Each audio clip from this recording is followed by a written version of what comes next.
علي رحيم، وهذه كرة ملعوبة أمامية لمصلحة فريق الأهلي بنغازي. هذه فرصة بوشاح، الهدف الأول، الهدف الأول لمصلحة فريق الأهلي ببنغازي برأسية جميلة رائعة كانت من قبل اللعب. هيثم بوشاح هيثم بوشاح يحرز هذا الهدف، يعني أن المباراة سوف تأتي بأهداف أخرى.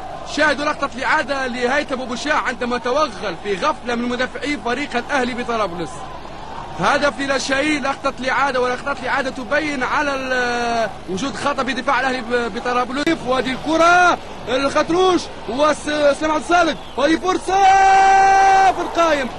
خطأ كان فادح من حارس المرمى، وبالتالي أكرم عياد سدد الكرة، ولكن لسوء حظ هذا اللاعب أن الكرة اصطدت بالقائم. وهذه فرصة صالح فريق الأهلي بنغازي مرة ثانية. راح اللاعب معتز بن عامر هداف الأهلي ببنغازي ب5 أهداف بطرابلس، والتغطية لا زالت الخطورة. سلمان عبد الصادق ولكن يتدخل بشكل طيب.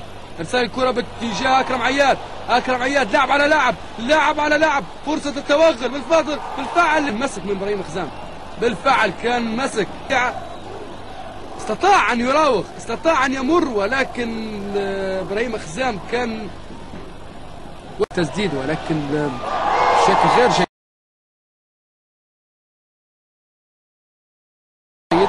كريم، شاهدوا مهدي كريم يعود الوراء، والكرة مقطوعة. أكرم عياد، هذه فرصة لفتان أن يحرز الهدف الثاني لمصلحة فريق الأهلي ببنغازي.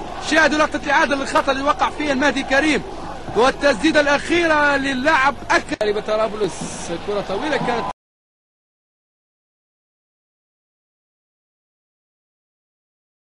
من سامي القعيد. تعود الكرة إعادة عن صاحب الترتيب الأول حتى هذه اللحظة.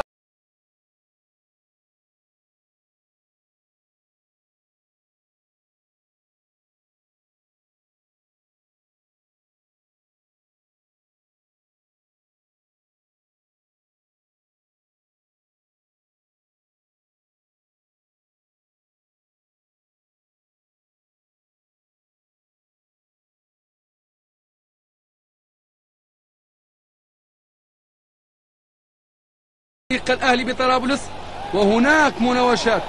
سامي قعيد، ماذا تفعل يا سامي قعيد؟ بالفعل الانذار الأحمر لسامي قعيد. هناك مد اليد من قبل اللاعب سامي قعيد، بالفعل الانذار الأحمر يجب أن يخرج. يا ريت من المخرج أن يعيد لنا لقطة المناوشات.